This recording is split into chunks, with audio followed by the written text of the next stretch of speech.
जापानी दूतावास के सहयोग से आयोजित संवाद कार्यक्रम में सीएम धामी ने किया प्रतिभाग। राज्य से जुड़े विभिन्न विषयों और जापान उत्तराखंड के बीच पार्टनरशिप को बढ़ाने पर हुई चर्चा।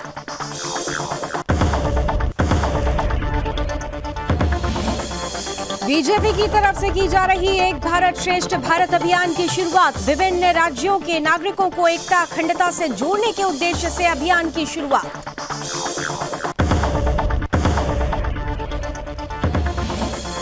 मनसूना में मद्महेश्वर मेले की तैयारियां हुई शुरू। भगवान मद्महेश्वर की उत्सव डोली हुई रवाना। 18 से 20 नवंबर तक लगाया जाएगा मेला।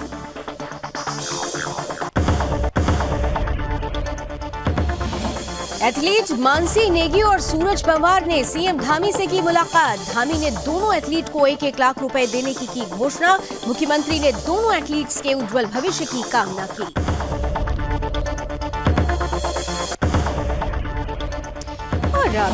खेलेगा बचपन तो बढ़ेगा बचपन कार्यक्रम का आयोजन। कार्यक्रम में खेल मंत्री रेखा आर्य हुई शामिल। खेल मंत्री ने कहा, बच्चों में खेल के प्रति रुझान बढ़ाने को लेकर प्रतियोगिताओं का होना जरूरी।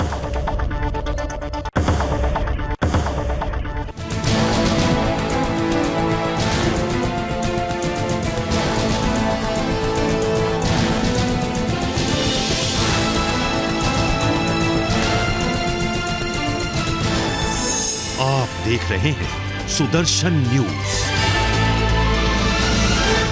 नमस्कार, अपना उत्तराखंड देख रहे हैं आप। आपके साथ मैं हूं लावनी विनीत। उत्तराखंड की तमाम खबरों के साथ इस बुलेटिन में आइए सबसे पहले शुरुआत करते हैं और बात करते हैं मुख्यमंत्री पुष्कर सिंह धामी की।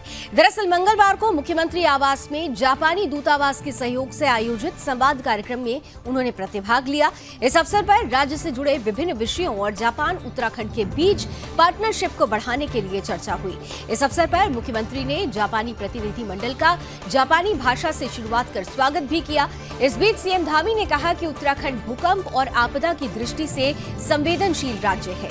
आपदा प्रबंधन और भूकंप रोधी तकनीक के क्षेत्र में जापान राज्य को निरंतर क्या सहयोग दे सकता है, इस दिशा में प्रयास किए जाएं। उन्होंने कहा कि उत्तराखंड में डिजास्टर मैनेजमेंट इंस्टीट्यूट के लिए जापान से सहयोग लिया जाएगा।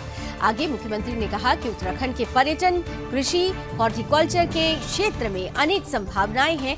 इन्हें बढ़ावा देने के लिए राज्य सरकार की तरफ से लगातार प्रयास भी किए जा रहे हैं। मुख्यमंत्री ने कहा कि उत्तराखंड के स्थानीय उत्पादों की वैल्यू एडिशन कर मार्केटिंग में जापान से किस प्रकार सहयोग लिया जा सकता है, इस ओर ध्यान दिया जाए। साथ ही साथ उन्होंने ये भी कहा कि उत्तराखंड के स्थानीय कल्चर और सांस्कृतिक विरासत से संबंधित जानकारी, साथ ही अन्य अध्ययन के लिए जापान से कोई भी प्रतिनिधि मंडल उत्तराखंड अगर आना चाहता है तो उनका देवभूमि में स्वागत है। राज्य द्वारा इसके लिए हर संभव सहयोग भी दिया जाएगा। इतना ही नहीं, सीएम धामी ने कहा कि उत्तराखंड योग, आयुष, वेलनेस, टूरिज्म के क्षेत्र में अग्रणी राज्य है। इन क्षेत्रों में जापान को जो भी सहयोग की आवश्यकता होगी वो उत्तराखंड के द्वारा उन्हें प्रदान की जाएगी।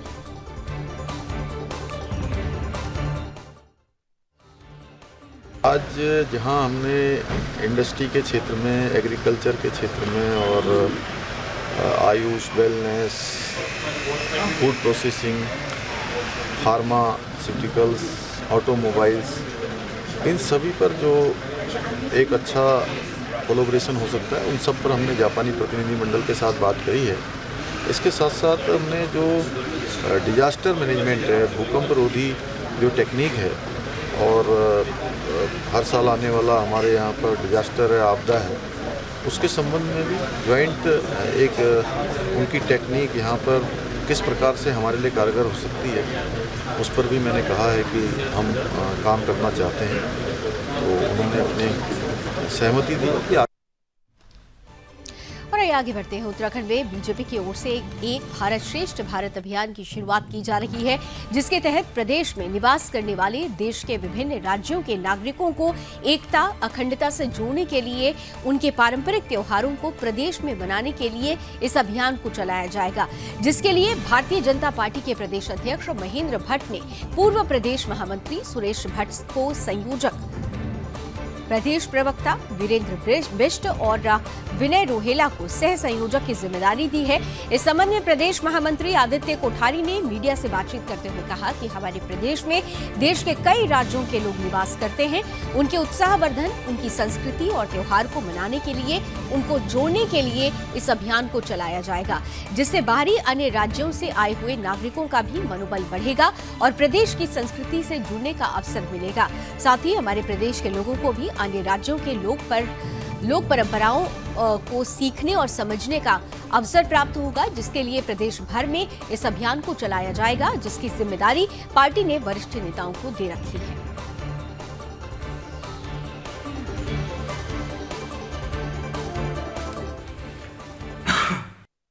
भारतीय जनता पार्टी भारत की संस्कृति और सभ्यता को संरक्षण और समृद्ध करने के लिए वचनबद्ध है।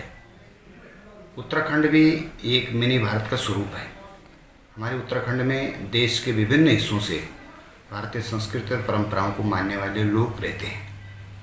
भारतीय जनता पार्टी ने एक अभियान लिया है कि उत्तराखंड में, चाहे वो पश्चिम बंगाल से हों, चाहे दक्षिणी भारत के लोग हों, चाहे बिहार के हों, चाहे उत्तर प्रदेश के, चाहे विभिन्न हिस्सों में कहीं के भी हों, उनके जो बार त्यौहार हैं, जो उनकी परंपराएं हैं, उनके जो कुछ लोक संस्कृतियां हैं, उनको भी संरक्षण मिले, संवर्धन हो।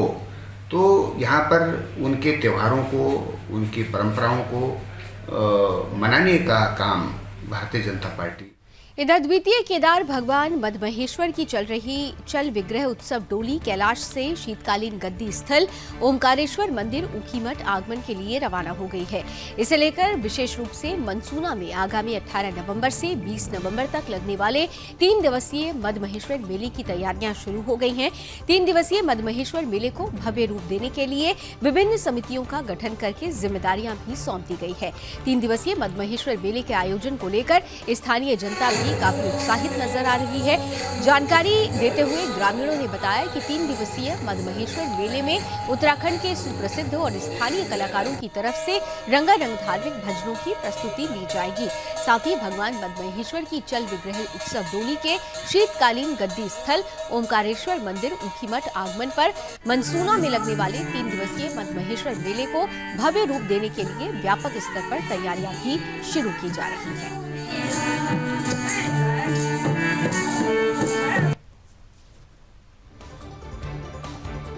इधर 37वें नेशनल जूनियर एथलेटिक्स चैंपियनशिप की 10 किलोमीटर रेस वॉक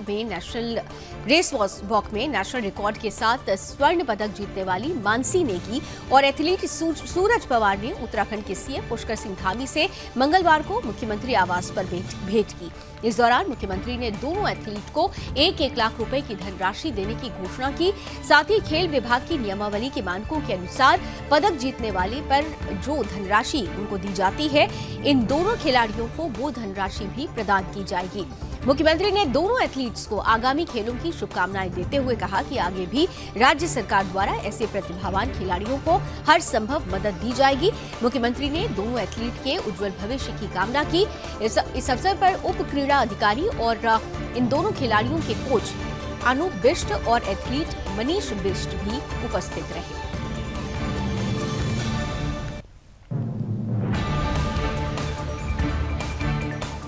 वहीं बाल दिवस के अवसर पर महिला एवं बाल विकास विभाग के साथ खेल विभाग के द्वारा राजधानी देहरादून में खेलेगा बचपन तो बढ़ेगा बचपन कार्यक्रम का आयोजन किया गया, जिसमें महिला बाल विकास एवं खेल मंत्री रेखा आर्या शामिल हुई। जहां मंत्री रेखा आर्या का जोरदार स्वागत किया गया। कार्यक्रम में छात्र छात्राओं की तरफ से जहां कई तरीके के प्रतियोगिताओं में हिस्सा लिया गया। कैबिनेट मंत्री रेखा आर्या ने भी इस दौरान कहा कि बच्चों में खेल के प्रति रुझान बढ़ाने और प्रतियोगिताओं में कंपटीशन को लेकर इस तरीके के कार्यक्रमों का आयोजन होना चाहिए, ताकि छात्र छात्राओं में इससे निखार आ सके और साथ ही खेल के क्षेत्र में छात्र छात्राएं आगे बढ़ सकें, साथ ही बच्चे अपना और राज्य का नाम रोशन कर सकें।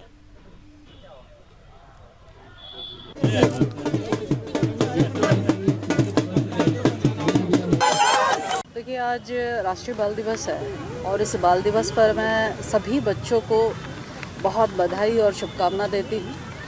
और आज हमारे महिला सशक्तिकरण बाल विकास विभाग, महिला कल्याण और साथ साथ में हमारा जो स्पोर्ट्स विभाग है, तीनों ने मिलकर ऐसे बच्चों को आज स्पोर्ट्स के प्रति प्रेरित करने के दिशा में काम किया है जो बच्चे सामान्यतः इस प्रकार के खेल मैदान में नहीं उतरते हैं, जो बच्चे किसी न किसी रूप में उनके या तो पेरेंट्स नहीं होते हैं, छोड़ जाते हैं अथवा अनाथ होते हैं, तो वो हमारे शिशु सदनों में वो बच्चे रहते हैं अथवा ऐसे हमारे प्राइवेट संस्थानों में वो बच्चे।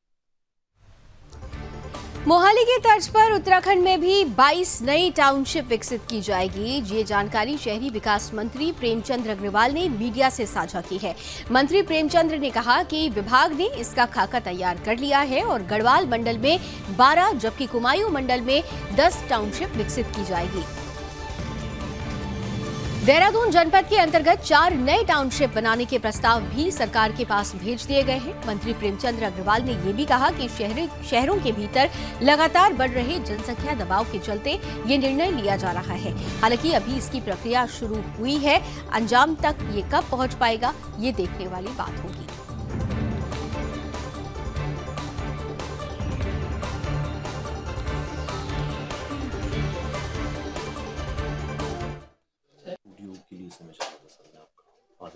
ये आपको बताया कि एक तो ये पहला कंसेप्ट है, अभी तक ऐसी कोई टाउनशिप सरकार के द्वारा इस रूप में डेवलप नहीं की गई। और मैंने एक शब्द बोला मोहाली की तरफ पे, तो मोहाली चंडीगढ़ वाला विषय ही कह सकते हैं, उसकी तरफ भी हम लोग कोशिश करेंगे। और ये सारी जो जानकारियाँ अभी जो मैं आपको दे रहा हूँ ये प्रारंभिक जानकारियाँ हैं, यानी 22 जो चिन्हीकरण भी हुआ ये प्रारंभिक स्तर पर ये है। अब धीरे धीरे स्टेप बाय स्टेप हम इसमें बढ़ेंगे। अंततः जब इसका अंतिम निर्णय होगा इसमें फिर हम सारी बातों को किस प्रकार से हम डेवलप कर रहे हैं, किस प्रकार से हम उसमें काम करेंगे या क्या से उसमें होगा, ये सारी बातें उसके बाद फिर हम लोग तय करके आपको। इधर धर्मनगरी हरिद्वार में दिव्य सेवा प्रेम मिशन की तरफ से बनवाए गए divine college of nursing and paramedical science का उद्घाटन मुख्यमंत्री पुष्कर सिंह धामी ने किया। कार्यक्रम में केंद्रीय मंत्री महेंद्र पांडे, उत्तराखंड कैबिनेट मंत्री धन सिंह रावत, प्रेमचंद अग्रवाल सहित स्वामी रामदेव, आचार्य बालकृष्ण और कई हस्तियां मौजूद रहीं। इस दौरान सीएम धामी ने कहा कि इस कॉलेज के बनने से छात्रों को काफी सुविधा मिलेगी। इस दौरान सीएम धामी ने कहा कि दिव्य सेवा मिशन सेवा का कार्य करता है, इसके लिए दिव्य सेवा प्रेम मिशन को धन्यवाद देता हूं। वहीं कार्यक्रम में पहुंचे कैबिनेट मंत्री धन सिंह रावत का कहना था कि स्वास्थ्य को देखते हुए हमारा नर्सिंग कॉलेज खुल गया है। हमारी सरकार मेडिकल और नर्सिंग कॉलेज चाहे सरकारी हो या प्राइवेट, सरकार अपना पूर्ण सहयोग कर रही है। दिव्य सेवा मिशन को शुभकामनाएं देता हूं, उसके द्वारा कॉलेज खोला गया है। साथ ही उन्होंने कहा कि उनको सरकार से जो भी जरूरत है सरकार द्वारा जरूर दी जाएगी। संगठन है ऐसे आदरणीय आशीष भैया जी से मेरा निवेदन है कि वे देखिए हमारा 65वां नर्सिंग कॉलेज खुल गया है और स्वास्थ्य के क्षेत्र में हमारी सरकार चाहे मेडिकल कॉलेज हो, चाहे नर्सिंग कॉलेज हो, चाहे सरकारी हो, चाहे प्राइवेट हो, सरकार की तरफ से पूर्ण सहयोग रहता है। और मैं आशीष भैया को, दिव्य सेवा प्रेम मिशन के संस्थापक आशीष जी को अपनी ओर से बधाई दे रहा हूं कि वो बहुत अच्छा नर्सिंग कॉलेज वो बना रहे हैं और सरकार की तरफ से जो भी दे उनको सहयोग होगा हम पूरा करेंगे। यहाँ चेहरे से नीचे कर लो। नर्सिंग और पैरामेडिकल का एक कॉलेज खुलने से यहाँ से जो हमारे बहुत सारे पैरामेडिकल और नर्सिंग के जो छात्र हैं वो मिलेंगे और जो हमारे यहाँ पर बहुत सारे सेवा के कार्य चलते हैं, सरकारी काम चलते हैं, एक बड़ा योगदान इस कॉलेज के खुलने से होगा। मैं इसके उत्तरोत्तर प्रगति की। इधर सितारगंज की अब बात करेंगे, जहां उस समय हड़कंप मच गया जब सितारगंज में बाल दिवस के अवसर पर स्कूली बच्चों को नारकमत्ता ले जा रही बस ट्रक से टकरा गई। टक्कर इतनी जबरदस्त थी कि हादसे में स्कूली छात्रा, विद्यालय प्रबंधन की महिला स्टाफ की मौके पर ही मृत्यु हो गई, जबकि दुर्घटना में बस में सवार 50 से ज्यादा स्कूली विद्यार्थियों और स्टाफ को गंभीर चोटें आई हैं। स्थानीय लोगों ने मामले की सूचना पुलिस प्रशासन को दी। वहीं मौके पर पहुंची पुलिस ने मामला दर्ज कर घायलों को इलाज के लिए अस्पताल में भर्ती करा दिया है। साथ ही दुर्घटना की की सूचना पर डीएम युगल किशोर पंत ने सरकारी अस्पताल पहुंचकर घायल बच्चों का हाल जाना और हादसे की जानकारी ली। दरअसल किच्चा के स्कूल प्रबंधन ने 14 नवंबर यानी बाल दिवस के अवसर पर स्कूली विद्यार्थियों स्टाफ को बस में सवार कर नानकमत्ता टूर के लिए भेजा था। वहीं सोमवार की शाम नानकमत्ता में बाल दिवस के अवसर पर मनोरंजन कर बच्चों और स्टाफ का टूर बस से वापस आ रहा था। इस दौरान ये बड़ा हादसा हुआ है जिसमें 14 वर्षीय छात्रा और 25 वर्षीय महिला स्टाफ की मौत हो गई। साथ ही बस में सवार कई बच्चे घायल भी हो गए हैं। फिलहाल सभी घायल बच्चों का इलाज चल रहा है।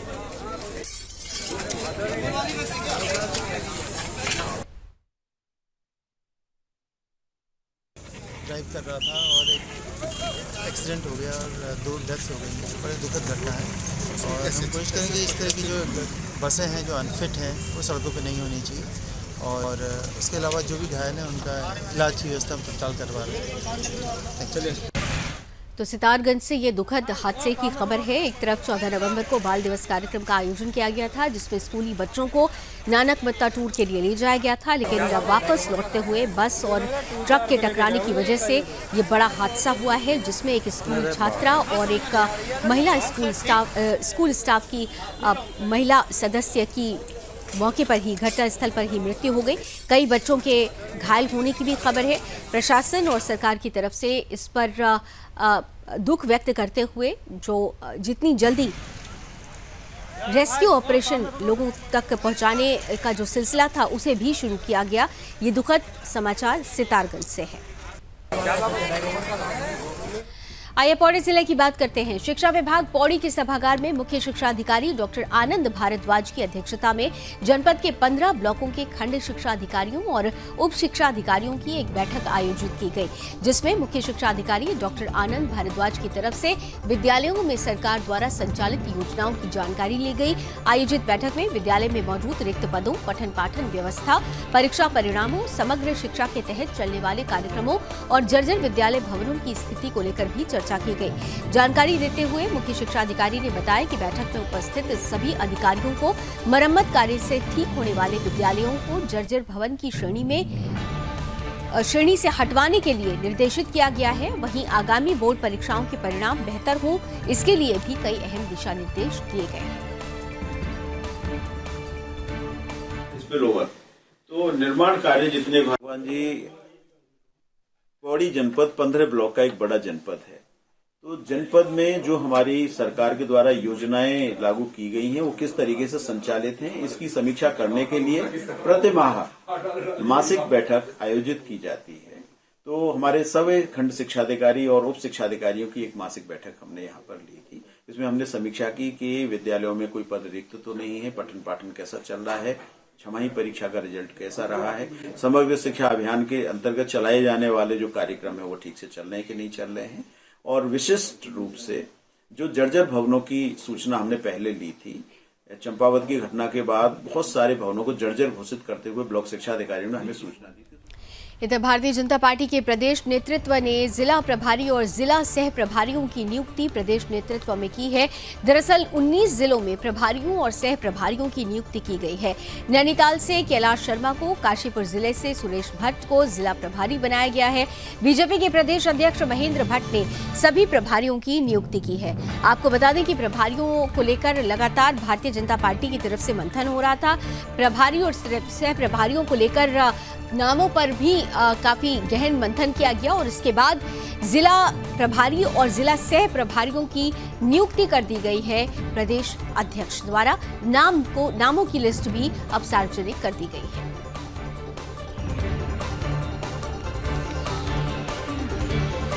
वहीं उत्तराखंड में मौसम ने करवट बदल ली है। केदारनाथ धाम सहित हिमालयी क्षेत्रों में सोमवार को जमकर बर्फबारी हुई। दूसरी बर्फबारी के बाद हल्की धूप खिलने से केदार घाटी में मौसम खुशनुमा बना हुआ है।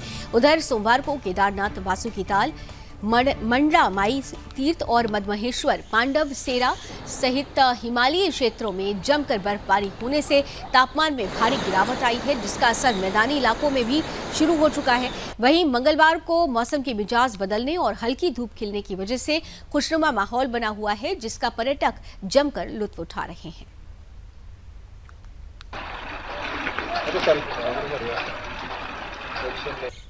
इधर खबर उत्तराखंड के लालकुआ से है, जहां लालकुआ में रहने वाले ग्रामीण बस स्टैंड बनाने की मांग कर रहे हैं। वहीं इस मामले में ग्रामीणों का कहना है कि नगर वासियों को आवाजाही में भारी कठिनाइयों का सामना करना पड़ रहा है। नगर में प्रतिदिन हजारों की संख्या में यात्रियों की आवाजाही होती है। वहीं यात्री खुले आसमान के नीचे सड़क किनारे खड़े होकर वाहनों की प्रतीक्षा करते रहते हैं, जिससे दुर्घटना होने की संभावना और जाम भी लग जाता है। ग्रामीणों ने बस स्टैंड बनाने की मांग पुरजोर तरीके से सरकार और प्रशासन के सामने रखी है।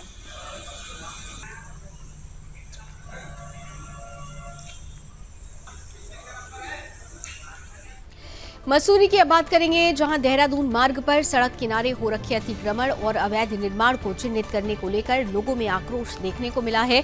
सोमवार को एक बार फिर से मसूरी देहरादून मार्ग पर सड़क किनारे हो रखे अवैध अतिक्रमण और निर्माण को लेकर मसूरी देहरादून विकास प्राधिकरण, लोक निर्माण विभाग और पुलिस की संयुक्त टीम ने मसूरी नायब तहसीलदार भोपाल सिंह चौहान के नेतृत्व में चिन्हीकरण का काम शुरू किया। वहीं प्रशासन की ओर से इस कार्रवाई से भट्टा गांव के लोगों ने टीम का घेराव कर दिया। इस बीच मसूरी थानेदार और भट्टा गांव के लोगों के बीच तीखी नोकझोंक भी हुई। इस दौरान ग्रामीणों ने जमकर हंगामा किया। ग्रामीणों ने कहा कि पहले से सड़क किनारे हो रखे अतिक्रमण को चिन्हित किया गया था, जिसे ग्रामीणों ने हटा लिया था, लेकिन एक बार फिर प्रशासन की तरफ से लोगों को परेशान करने का काम किया जा रहा है। उन्होंने कहा कि गांव में 1980 से पूर्व के मकान बने हुए हैं, वो मसूरी देहरादून विकास प्राधिकरण के द्वारा खुद मकानों को अवैध बताकर चिन्हित करने का काम किया जा रहा है, जो पूरी तरह से गलत है, जिसका विरोध ग्रामीण कर रहे हैं। वहीं प्रशासन की तरफ से अवैध निर्माण को लेकर चिन्हित करने का काम किया जा रहा है। प्रशासन की तरफ से अवैध निर्माण को हटाने के लिए 1 सप्ताह का समय भी लोगों को दे दिया गया है।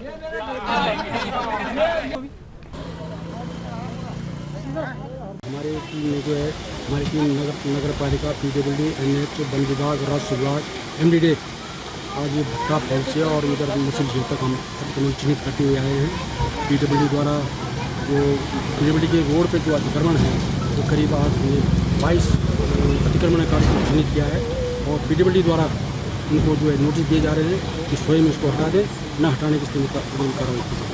और लोक निर्माण विभाग द्वारा उनको 7 दिन का टाइम दिया गया है, नोटिस दिए गए हैं, 7 दिन का टाइम दिया गया, 7 दिन का अपना स्वयं। और हर विभाग का अपना अपना अलग अलग है। जो पीडब्ल्यूडी के रोड में हो, पीडब्ल्यूडी द्वारा उनका चिन्हित किया जा रहा है, उनके द्वारा नोटिस दिया जा रहा है। जो एमडीडी उनको नोटिस दे रहा है, जो वन विभाग का वो वन विभाग देगा, राजस्व के राजस्व विभाग देगा और नगर पालिका।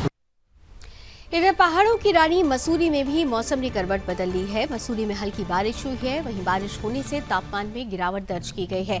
ठंड से लोगों का हाल बेहाल है। लोग ठंड से बचने के लिए गर्म कपड़ों और अलाव का सहारा ले रहे हैं। वहीं दूसरी तरफ मसूरी पहुंचे पर्यटक ठंडे मौसम का जमकर लुत्फ उठा रहे हैं।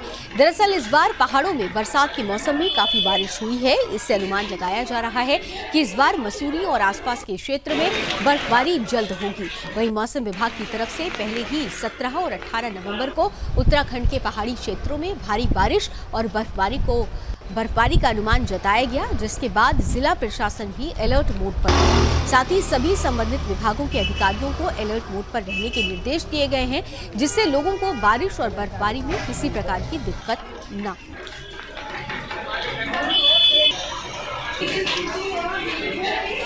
तो आपको बता दें कि तापमान में लगातार गिरावट दर्ज की जा रही है पहाड़ों पर, क्योंकि एक तरफ केदारनाथ में दूसरी बर्फबारी हुई है, दूसरी तरफ अगर मसूरी की बात करें तो मसूरी में भी बारिश ने ठंड बढ़ा दी है। लोग गर्म कपड़े और अलाव का सहारा ले रहे हैं, लेकिन जो पर्यटक यहाँ पहुंचे हुए हैं वो इस मौसम का लुत्फ उठा रहे हैं। जिस तरह से केदार घाटी और मसूरी में पहाड़ों पर उत्तराखंड में जिस तरह से बर्फबारी हुई है, बारिश हुई है, इसका सीधा असर मैदानी इलाकों में भी पड़ रहा है। दिल्ली और नोएडा जैसे शहरों में भी इसका असर देखने को मिल रहा है और रात के समय तापमान में गिरावट दर्ज की जा रही है।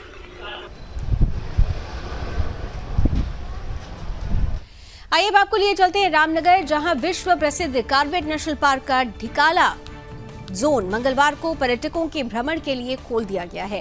पर्यटक अब इस जोन में डे विजिट के अलावा रात्रि विश्राम भी कर सकेंगे।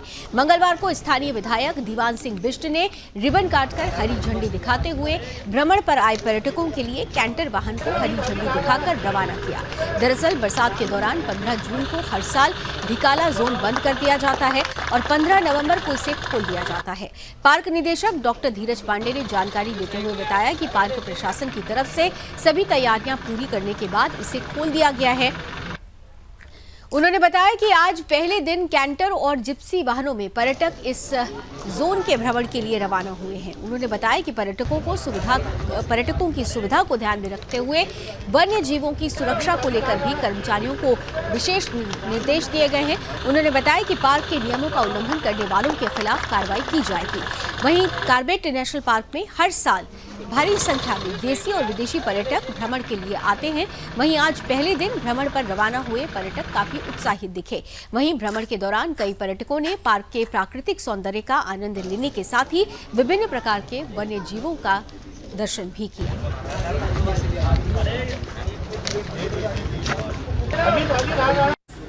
देखिए, आज जो हमारा प्रमुख जोन है ढिकाला जोन, ये आज पर्यटकों के लिए खोल दिया गया है। आज से पर्यटकों का आवागमन यहाँ शुरू हो जाएगा। सारी तैयारियाँ हमारी पूरी हैं। ढिकाला जोन में बहुत अच्छी बाघों की संख्या भी है। साइटिंग्स पे भी अभी मैं कुछ दिन पहले भी ढिकाला गया था और 2 दिन पहले भी वहाँ था, तो बहुत अच्छी तैयारियाँ हमारी हैं।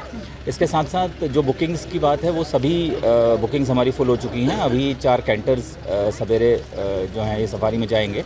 इसके अलावा 8 जिप्सियाँ भी आज सवेरे सफारी के लिए जाएंगी, जिनको कि नाइट हॉल्ट वहाँ पे करना है। इसके अतिरिक्त लगभग 20 के आसपास जिप्सियाँ। बहुत अच्छा लग रहा है और बेसिकली जंगल देखने की एक्साइटमेंट है। जंगल तो बहुत देखे हैं, सरिस्का देखा है, बहुत सारे जंगल देखे हैं, बट जो ढिकाला जोन है उसका नेचर अलग ही है।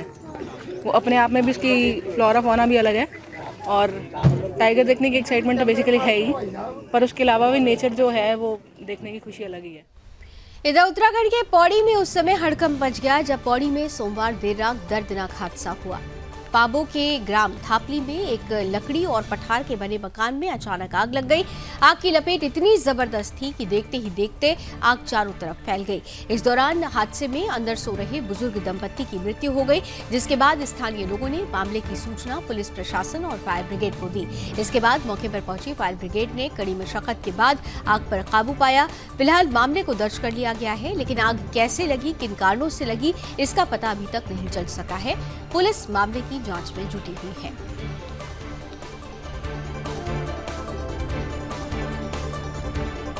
चारों धामों में शामिल भगवान बद्री के कपाट बंद होने की तिथि नजदीक आ गई है। दरअसल बद्रीनाथ धाम के कपाट 19 नवंबर को अपराह्न 3:35 पर शीतकाल के लिए बंद कर दिए जाएंगे, जिसके लिए मंदिर समिति की तरफ से तैयारियां की जा रही हैं। बता दें कि कपाट बंद होने से पहले बद्रीनाथ धाम में विशेष पूजा अर्चना भी की जाएगी। साथ ही वैदिक मंत्रोच्चार के साथ शीतकालीन के लिए भगवान बद्रीनाथ के कपाट बंद कर दिए जाएंगे। इस बार बद्रीनाथ धाम में भक्तों ने दर्शन करने का बड़ा रिकॉर्ड बनाया है। दरअसल पिछले 2 सालों से कोरोना को लेकर चारधाम यात्रा प्रभावित रही, जिसके चलते 2 साल बाद भक्त चारधाम की यात्रा जब करने पहुंचे तो इनकी संख्या में बढ़ोतरी पाई गई। इस बार कोरोना कम होने के बाद भक्तों ने एक बड़ा रिकॉर्ड बना दिया है। भक्तों की बड़ी संख्या ने भगवान बद्री विशाल की पूजा अर्चना कर दर्शन किए। बद्रीनाथ धाम के कपाट बंद होने पर योग ध्यान बद्री मंदिर, पांडुकेश्वर और नृसिंह मंदिर जोशीमठ में बद्रीनाथ की शीतकालीन पूजाएं होंगी। इस दिन स्थानीय श्रद्धालु भी कपाट बंद होने के दौरान बद्रीनाथ के दर्शन कर सकेंगे।